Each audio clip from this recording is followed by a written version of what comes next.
All right, so I know I told y'all about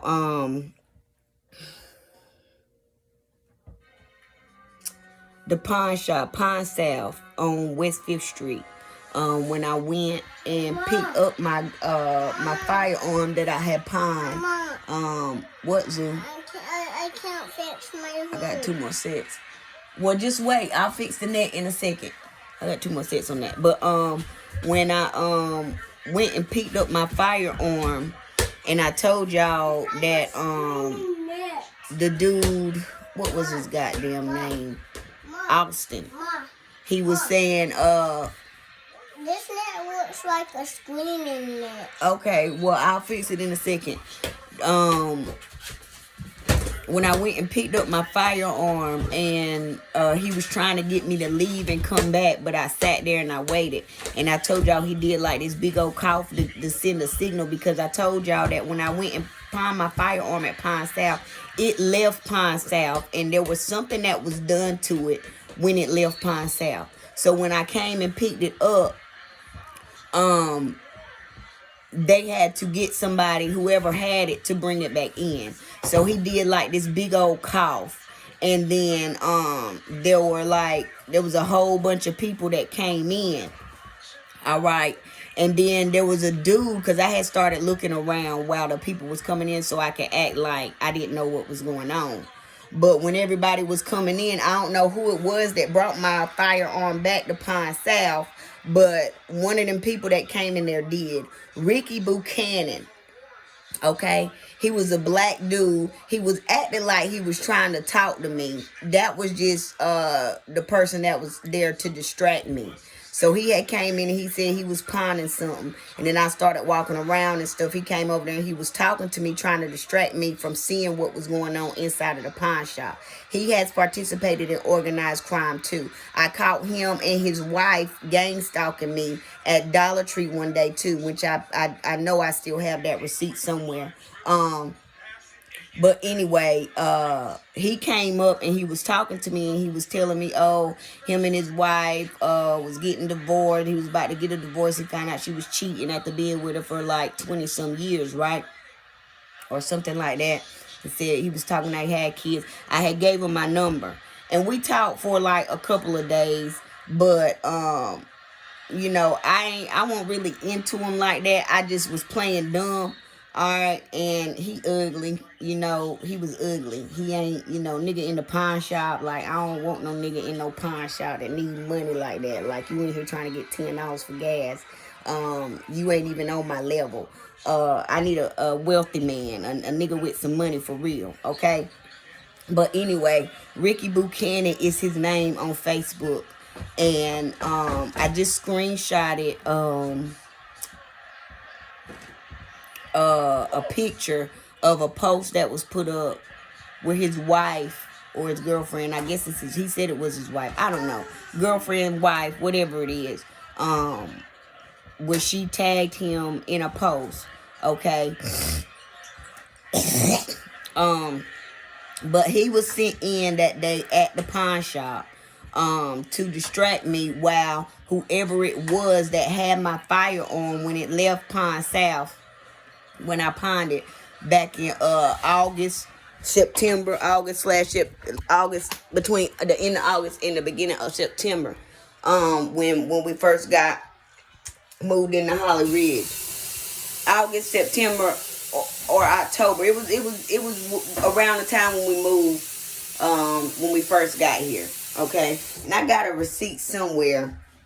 I had pulled it out somewhere, but it just hit my spirit. I know I told y'all about Pawn South, and I told y'all when I know that my firearm had left when Austin did that little cough, and then like a whole bunch of people came into the pawn shop, and then Ricky Buchanan was the black dude that was acting like he was trying to talk to me, but it was just a way for them to distract me so that I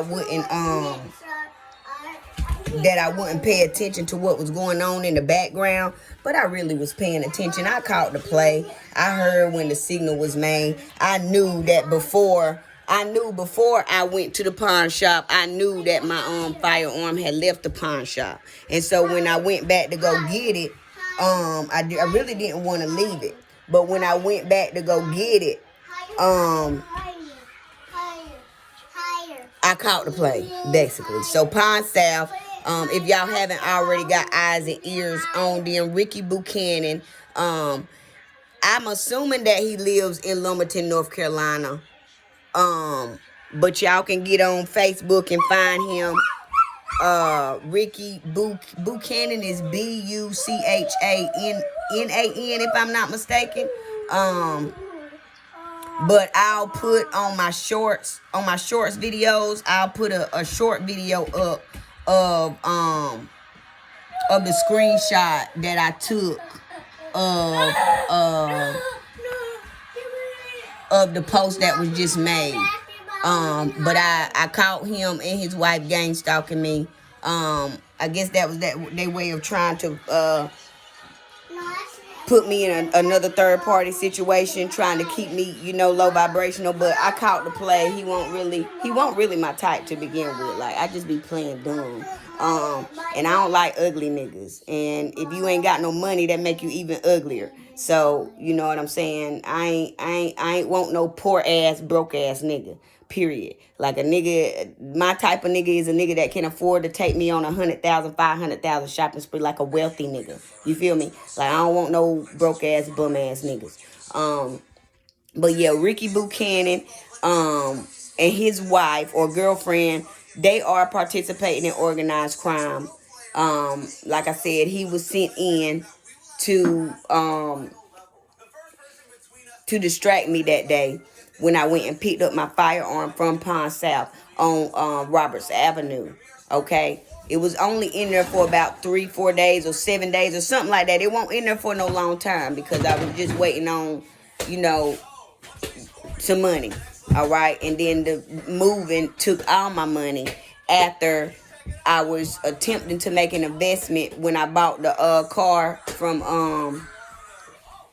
what was the name of that auction in Washington, D.C. Y'all, I already put stuff up about that. So when I bought that car from Washington, D.C. from that auction, it was an investment. So I was buying it so that I could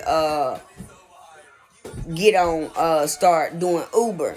Okay, so I could make some money that way. That was an investment that I was making, but I just learned the hard way, who not to invest with, when to make my investment. So it was a lesson that I needed to learn. But that trip had took, like, because I had got like 8 bands back from when I had to redo some stuff from old tax returns, and I was eligible for some credits. So I had got that money. It was like 8 bands that had dropped in. And Davin Brown was the only one that I had told. But I think then was when they started doing magic on that money because, I was in the mindset of I wanted to make an investment and they were trying to keep me down. Which the investment was made with the wrong people. There was some magic done, but there was a lesson that needed to be learned as well. So that trip to Washington, D.C. turned into, $4,000-5,000 trip that, I didn't expect for it to cost that much. There were unexpected expenses with that business trip. And I needed to learn that lesson, but I had to stay strong because I was being bullied and targeted, and mistreated by the people at the place, by the people at the DMV, and then they were trying to assassinate me. I told y'all about that. When I went to the hotel, the police there were involved. So yeah. Damn, do I got that one in that deck? But anyway, yeah, I just got on here to tell y'all about Ricky Buchanan. I'm assuming that he lives in Lumberton, North Carolina. I'm not 100% sure. But I got some messages somewhere in one of these phones from where we were chatting for a couple of days.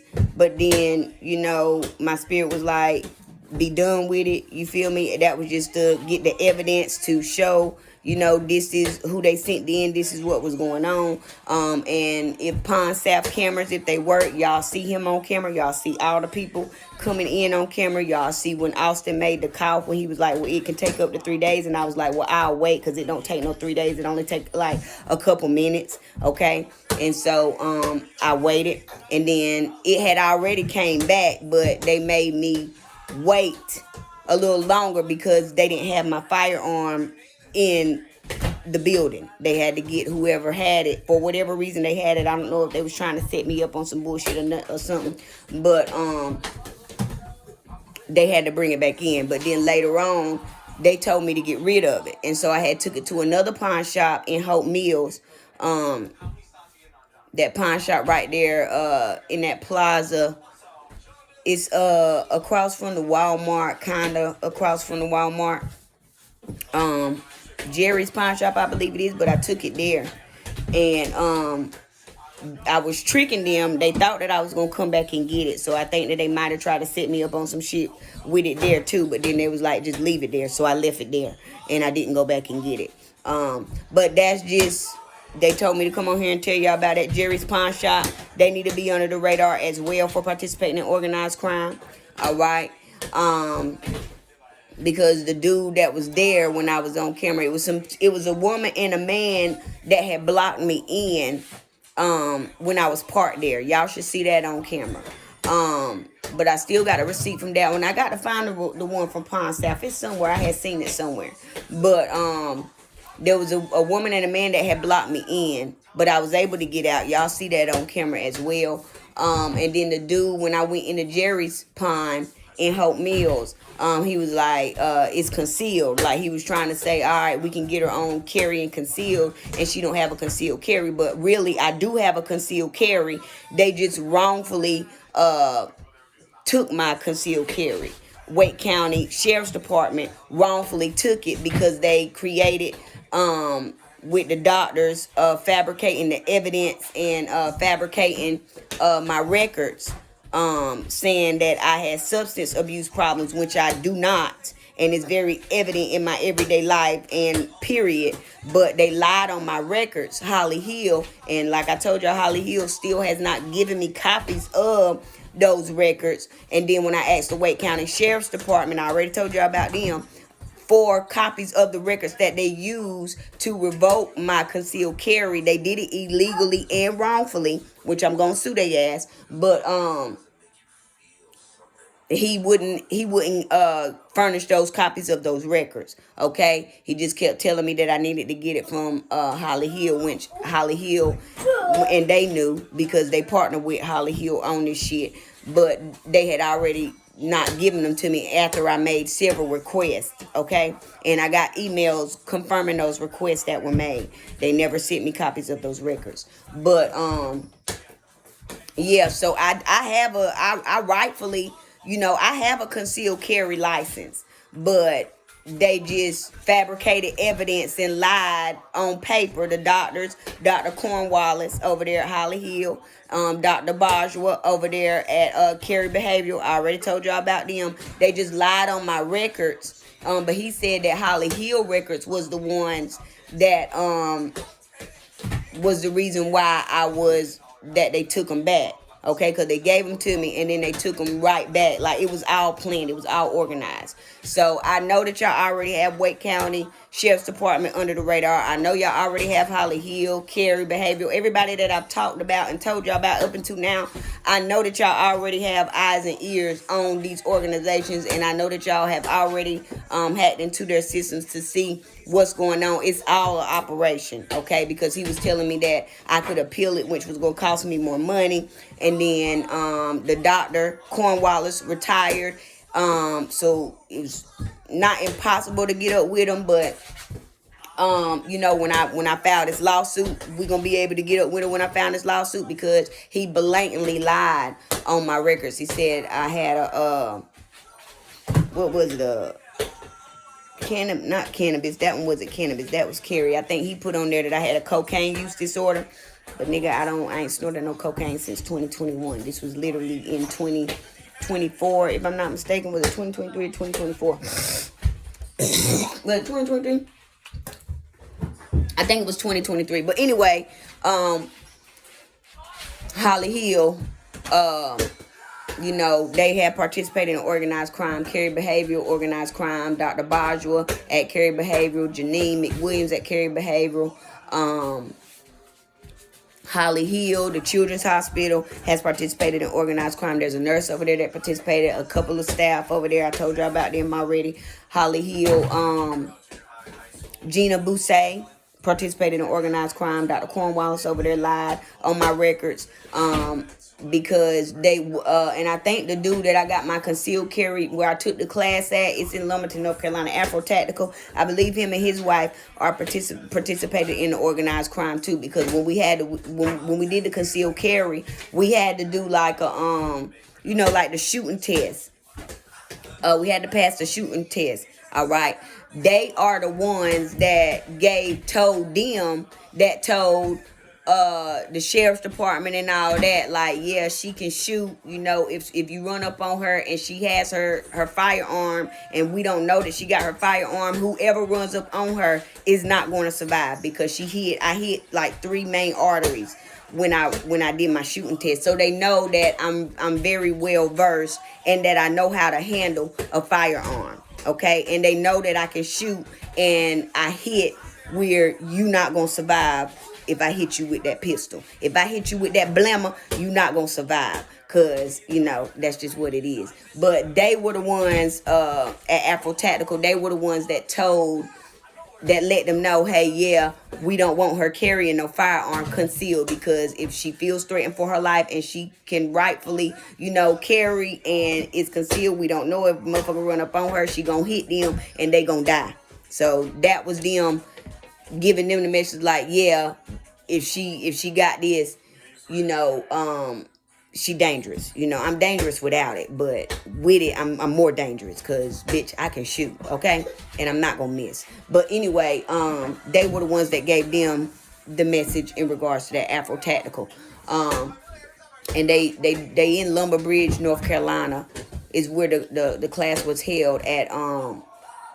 It was a ranch, a house where they got horses and stuff over there. But I got receipts and everything for all of that, so y'all can bring them in for questioning too, and tap their devices as well. But the Wake County Sheriff's Department, it was all a part of their plan, so they formulated that plan to give me my concealed carry, make me pay for it, you know what I'm saying, so they can get the money and then take them. All right. And it was all fabricated. Rightfully, I do have the right to conceal carry. But they wrongfully, because they lied on the paperwork. The Dr. Cornwallis at Holly Hill, because he lied on the paperwork and said I had a cocaine use disorder, which I did not. That's not why I was there. Okay, I was there because of my anxiety and because of the toxic work environment that I was working in. I literally was only participating just to get my disability. They ain't nothing wrong with me. There wasn't nothing wrong with me. I was just in an environment where I was being targeted, where people were bothering me because they were paid to bother me. Okay, but and Daphne Brown was working there, and everybody that was bothering me was connected to her. So I'm just putting that out there. But I just got on here to let y'all know about Ricky Buchanan. I think he's in Lumberton, North Carolina. And his family. Get some eyes and ears on them. I already told y'all about Wake County. I'm going to get my concealed carry back, and I'm going to sue y'all. Okay? Holly Hill, the doctors, Carrie Behavioral, Wake County Sheriff's Department, Zebulon Police Department, all y'all who participated in organized crime against Dasha Ray Shambria Williams, even though I don't think that's my real name, you know, or my kids. I'm suing all y'all. Okay? I'm going to sue all of y'all. I'm going to win very big lawsuits. All right, y'all gonna pay me some M's and some B's and some Z's, bitch. All y'all. By the time we finish with y'all, number one, y'all ain't gonna do it no more. Number two, y'all gonna be in prison. Number three, y'all gonna be in debt, okay? Because y'all gonna be paying me and my family for everything that y'all did. But Yeah, Jerry's Pond, all y'all, Pond South, all y'all going down, and y'all all getting sued. But I just got on here to tell y'all about Ricky Buchanan because I didn't give y'all his name. But I wanted to give y'all his name. I don't know if y'all already got a whiff of him, by tapping other people's devices. But y'all may have got a whiff of them when I told y'all about Pine South and what they did. But I just came on here to verbally say it. They just put it in my spirit this morning while I was working out. So let me finish my workout, and that's all I came on here to tell y'all.